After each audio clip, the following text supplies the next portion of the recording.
Morning. How are we all? It's Cal McKay from Quack Talk. So you're watching the business show by Quack TV, because why watch Quack TV? We can watch Quack TV with me, Cal McKay. And if you are watching live, please make sure you jump in the comments and say good morning to me. And if you are watching this on replay, please put hashtag replay in the comments just so I know who stalks me. Oh, Tony Jackson off the mark. Good morning, cat and lady, from virtually managing Tony the Tiger, as lovely Mark Reese calls her. Yes, so if you could share this far and wide, people, because we have got a fabulous, fabulous guest on today. If you didn't read the description, he kind of messaged me and was a bit like, God, you are lovely, mate. The guy I've got on the show today, Mr. Paul Newton, who I'll bring on very shortly, is a top bloke. He really, really is a top bloke. And anyone that knows him all completely agrees that Paul is 100% the top bloke. But before I bring him on, let's talk about today, shall we? So yesterday I was on the show one time, just by my little old Todd, talking about my post I did on the weekend about body positivity.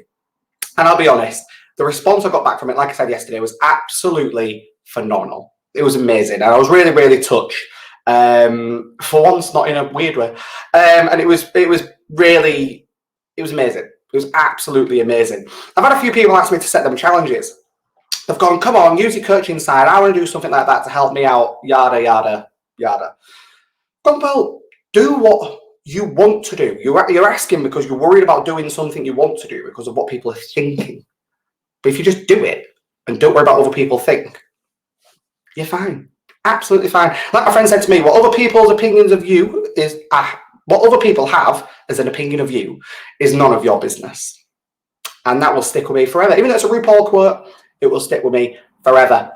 But yes, so today's guest, who I will bring on, because I'm going to stop waffling on, because me and this guy can talk for absolute ages, is a fabulous man. He's an author, a podcaster, a speaker, magician, practically instill nuclear codes.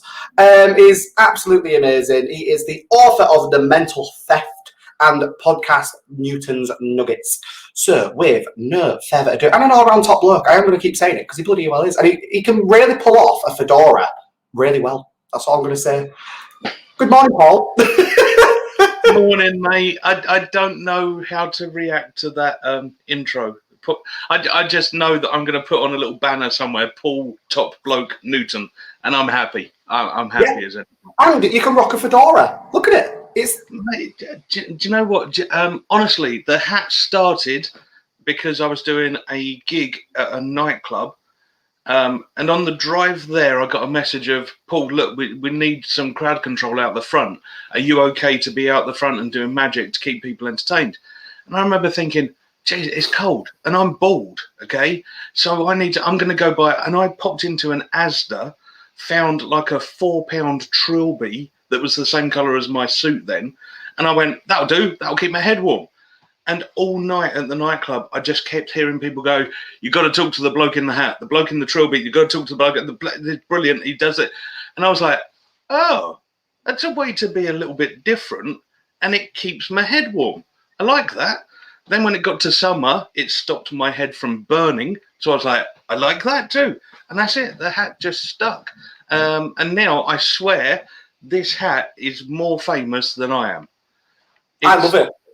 Mate, Paul, before we dive in, can you just tell us who you are and what you do? Of course you can. Well, your description was spot on, mate, and it was better than what I do. So I'm a magician, a mind reader, and generally an annoying git. I make a living from stealing from people, and I've written a book about how a mind reader might nick your usernames, your passwords. I wrote it with my buddy Jesse, who is my right-hand man on my podcast as well. And we do a podcast that really... We started it to keep me sane because my two businesses were all about, one was entertaining loads of people in a big room. The other one was doing keynote talks to loads of people in a big room. Around about March last year, for some reason, we weren't allowed loads of people in a big room. So both of my businesses literally crashed. And the podcast and the book were actually the amazing things that were born out of hitting a time when you just think, that's it, we're done. I've got nothing else to show. And then with some amazing people around me, I became an author and started sharing my knowledge through a book. And then the PR from that led to doing online talks. So it's like I'm back out doing the keynote talks and some of the entertaining, but really I'm down here in my little studio in my back garden down in Southampton. It's nuts. It's just nuts, and I'm loving it. So let's first of all like summarize. So obviously I know who you are personally, but stealing people's shit. How did you get into it? And Callum, I never say that word. I say sh1t, and there's a story behind that as well. Okay. How did I get into it? I was doing a gig for the military, and there was about 400 officers at this military base, and these guys, when they need to let their hair down, they really do need to let their hair down, because some of the stuff they do is just ridiculous to keep us lot safe. And I'm doing this gig. I go up to the table. There was 6 people, 3 guys, 3 girls, and I'm doing typical close-up magic. But one of the guys was a real arrogant heckler. You get different types of hecklers. You get the ones who want to join in, the ones who want to be your mate, the ones who want to be funny in front of people, and then you get the arrogant ones who just want to say you're rubbish, you're absolute dire, you can't do this, you can't do that. I don't know, maybe they fancied a magician when they were younger and something went wrong. I don't know. But this guy was doing that, and he was having a strop all the time. So I thought, right, I'm going to have you. And I started doing some mind reading on him while I was doing close-up magic. So at the end of my set, I wrote down on the back of a piece of card his username for his computer, his password for his computer, the name of his first pet dog, his mother's maiden name, the name of the road that he grew up on, and the PIN number for his credit card.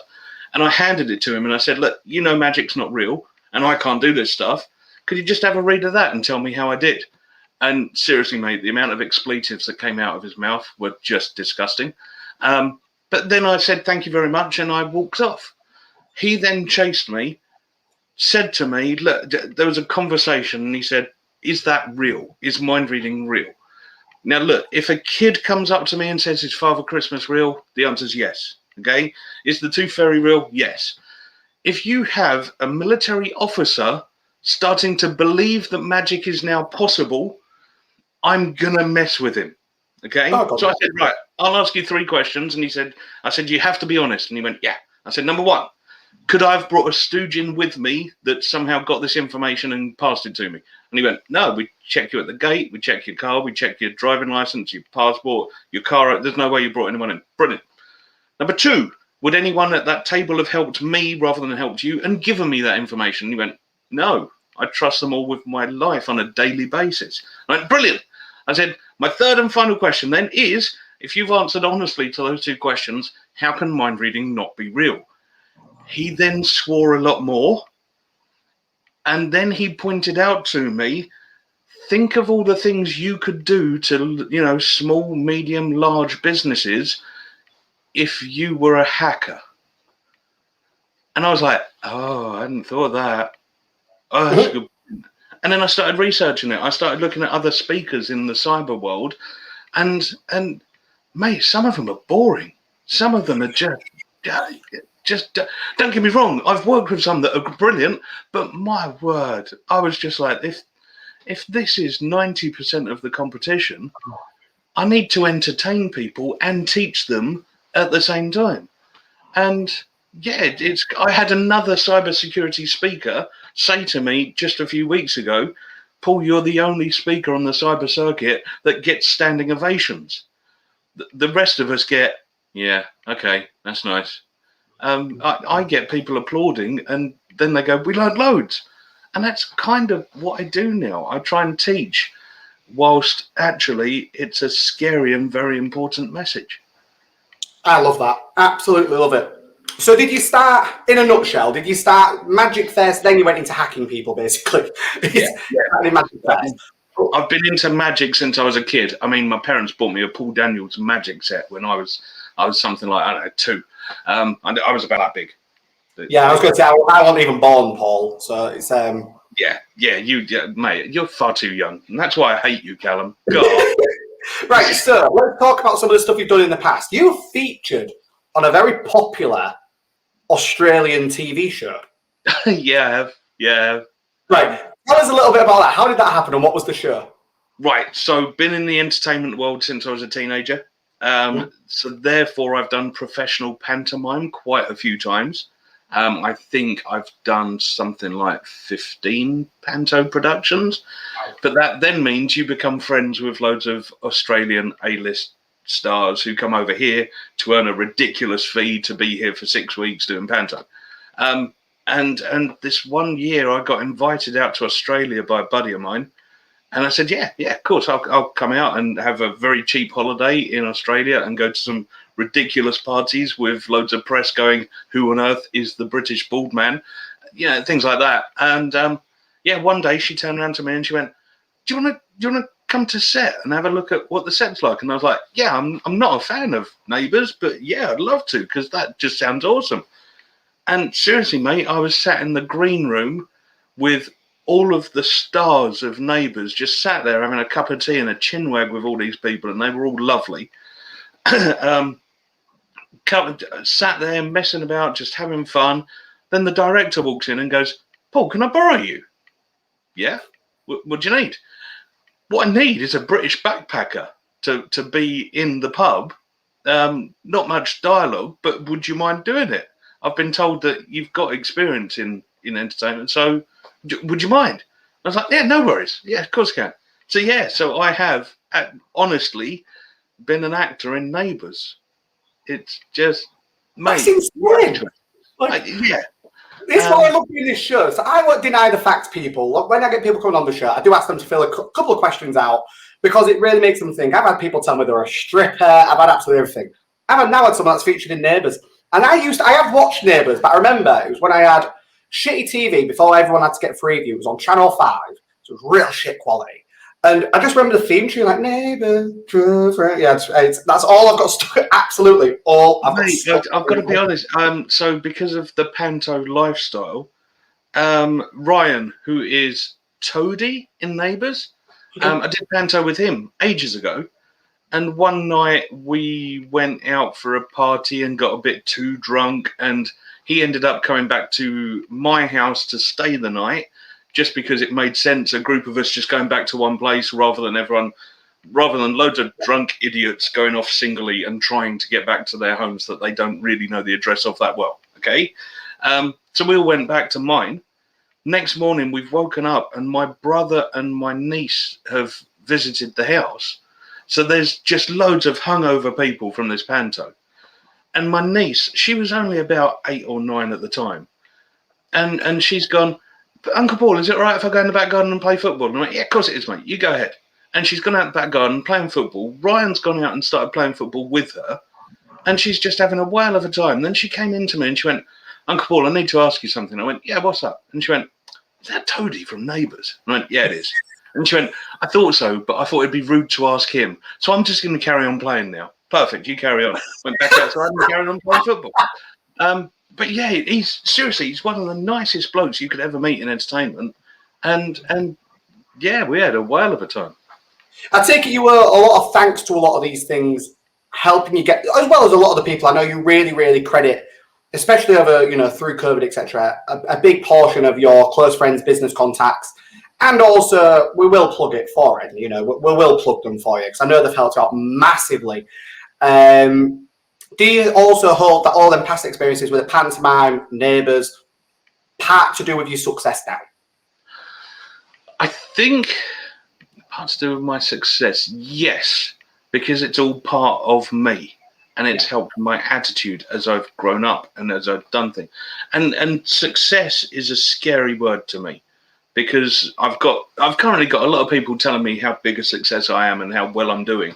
And I'm like, yeah, but I'm still worried about the mortgage. Okay, I still need to worry about that. And sorry to interrupt you, preach. It's like my word that scares me is proud. When people go to me, are you proud of what you've done? I'm like, I'm getting there. Like, I've not done it yet. If I'm proud of it, I've accomplished it. It's quite a scary word to say. If you're proud of it, that's kind of like, yeah, I'm proud of what I've done.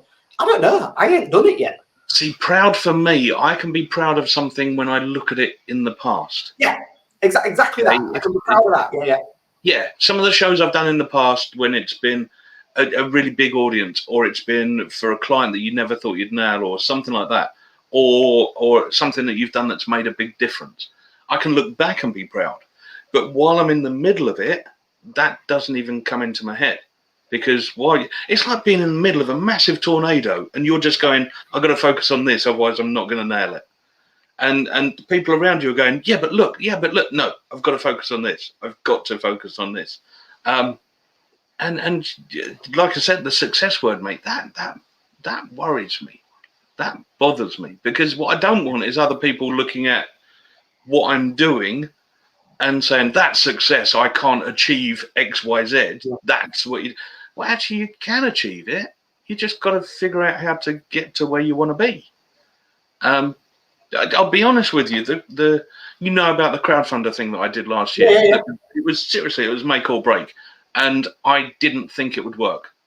And you know what? I think part of the reason it worked is because I said I didn't think it would work. I just laid it out. I just said to people, look, I'm kind of expecting this to hit 50 quid.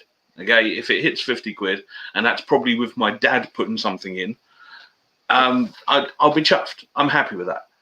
And then you just got this rally of people going, we're behind it. We've got this.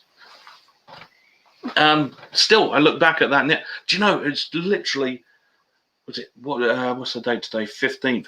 1 year and 1 week ago, I launched that. And you're still here.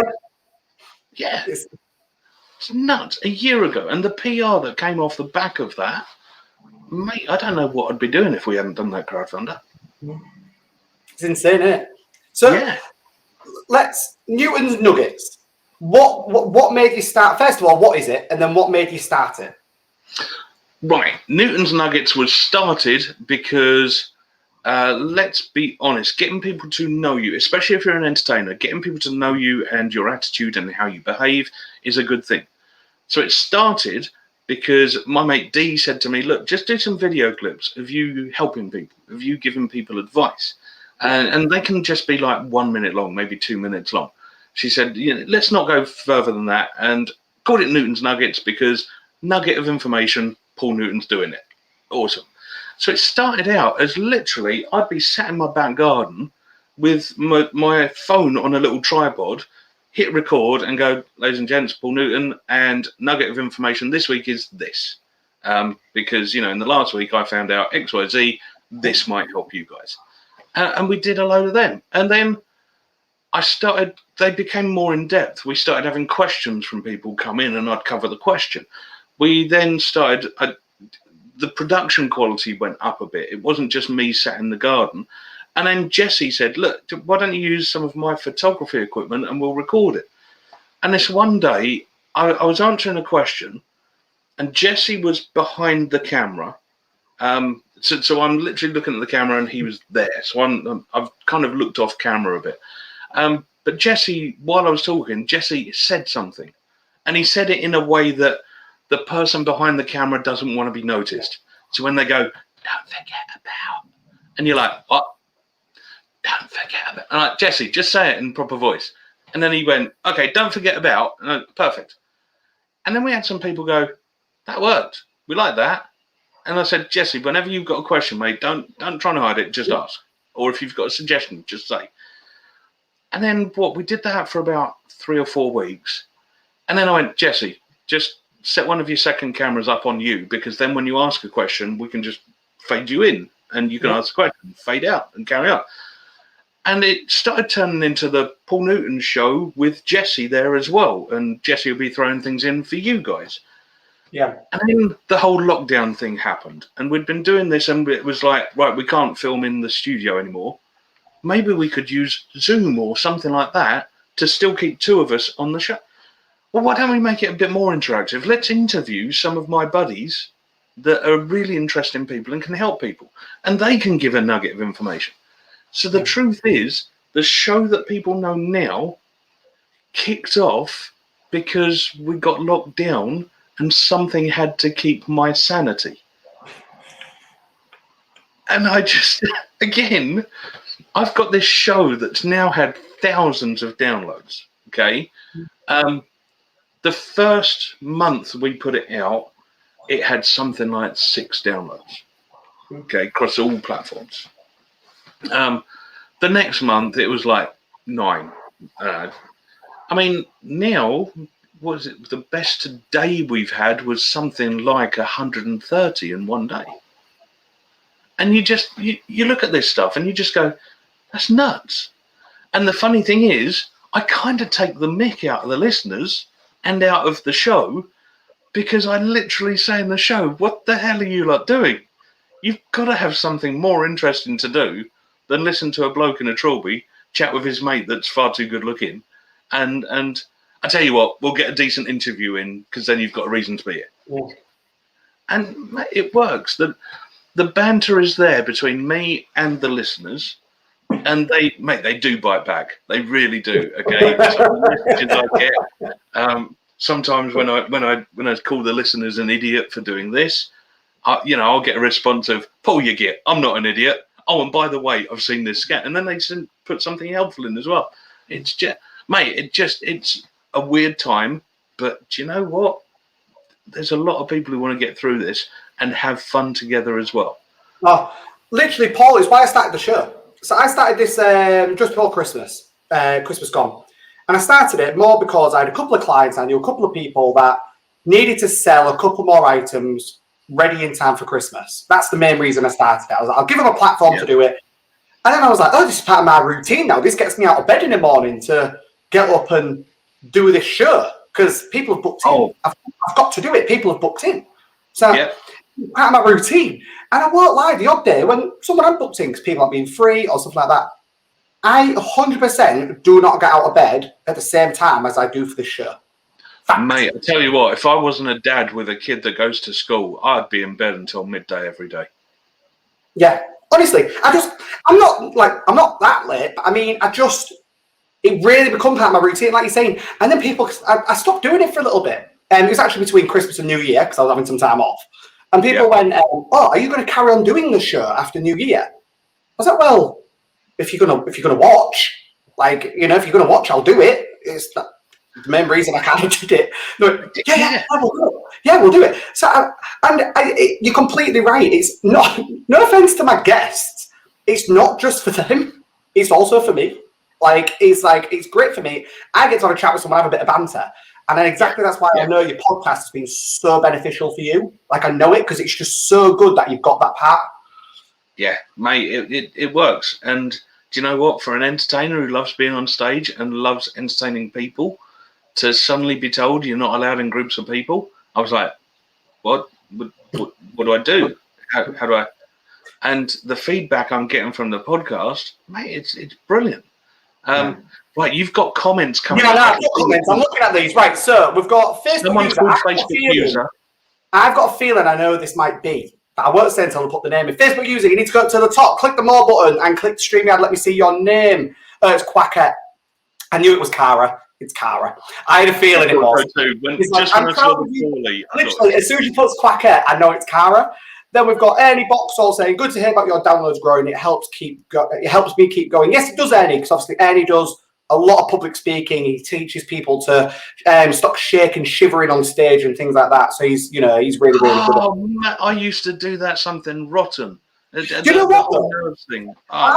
There's a quote, and I don't really agree with it. It says there's two types of public speakers, the nervous and the liars, because everyone's nervous. I went, I don't get nervous. I get anxious. I just want to get out there and doing it. I'm literally sat there backstage when I'm going on to speak, and I'm twitching. I just want to get out there. I just want to do it. As soon as I'm out there, I'm fine. I just want to get on stage doing it. I hate the moment, and this is quite funny because I get people who come to me now and say, "Oh, can you teach me how to be confident?" And it's like, I don't know.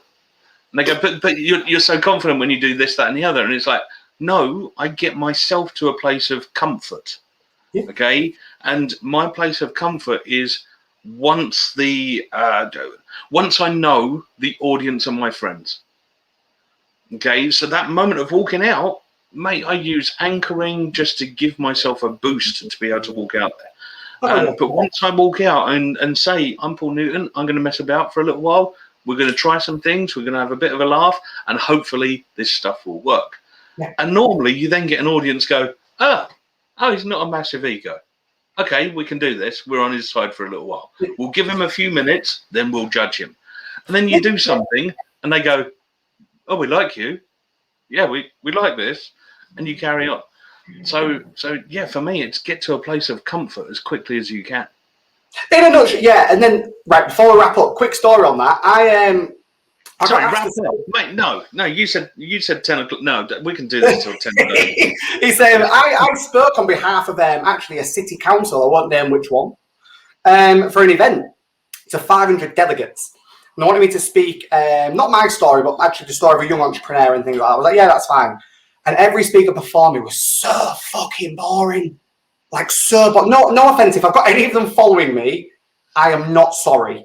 Like, you're shit. And it's honestly, and I went on, I was like, I've got to do something about this. I went, oh, this is like a giant Guess Who board. Anyone with a monocle and a glass eye, put your head down. And everyone in the room just kind of breathed and just laughed. Because they must have all been sat there like, fucking sweet Jesus. Like, all these people as well. And I was 6th speaker out of 6. So when I'm saying I get anxious because I just want to get doing it, I've had to sit through 6 speakers to get to me. And I'm like, oh, come on, man. And it honestly, it's just one of the things. But look, before we wrap up, your book. If you've got one at hand, or briefly, quickly tell us about your book.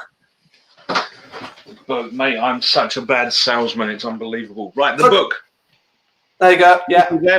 It's the one with my eyes on the front. They are actually my eyes. Jesse somehow got me to look mean. I don't know how. He's really good. Yeah, mental theft. All as one word. Put it into Amazon. It is available on Amazon. It's available in local bookstores as well, as long as they've got a search function and you do mental theft as one word, they'll find it. Or you can get it from my website. Basically, it's to try and stop people from being scammed by absolute. This proves it, Paul. This is a comment straight on the show. The book saved me. Yeah, I know the situation. I think I know who that is, and I think I know the situation. And yeah, there was a after she realized that someone was trying to scam her, there was a panicky message came through to me. Yeah, look, to Cara. Yeah. There was a panicky message came through to me, so I had time. This can't happen every time, but I did have time available, so I jumped onto a messenger chat, spoke to her, talked through it, and oh God, Jesse's watching. I'm in trouble now. Spoke to her, talked through it, and you know what? She'd hit every step correctly. But the thing for me, the thing that was just lovely is, and I've had a few messages now of people saying, do you know what? I nearly got scammed, but because I'd read your book, I saw what script they were using. I saw what they were doing, and they were trying to put me under pressure. They were hitting all of the markers that you've told me about, which equals scam. And yeah, Cara, mate, you walked that. You did brilliantly. Don't worry, that was awesome. And on that, on that note, we're going to have to wrap up. I'm really sorry. Can I just say one thing before we go? Ernie, I saw your comment about downloads and growing, and it helps keep going. Dude, if you need a guest or something, if you think I can help at all, give me a shout. I'll come and help you.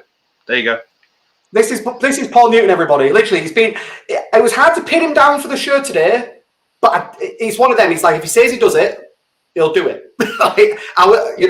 There's many people that say a lot of things and they won't do it, but you do. You get there eventually. And I think because we first talked about me coming on here, it was a few months ago. And I even said to you, I said to you, didn't I? Keep nudging me, okay? Yeah. Because so many things are weirdly going on. And actually, we've got Jesse on the chat now as well. He's one of the people that keeps pushing me to the right things. And you've got to keep nudging me. As long as you don't mind nudging me, I will get there. Lovely. Paul, on that note, thank you so much for coming on the show. I'm just going to kick you backstage. I'll talk to you in a minute. And once again, thank you so much. No worries, buddy. Good luck, everyone. Oh, I love him. On that note, everyone, I'm not going to waffle on. Make sure you tune in tomorrow, and we have got Mr. Ernie Boxall on the show. So I will see you at 9:30 tomorrow morning. And on that note, in the words of Banana, if you can't be good, be careful. If you can't be careful, don't get caught.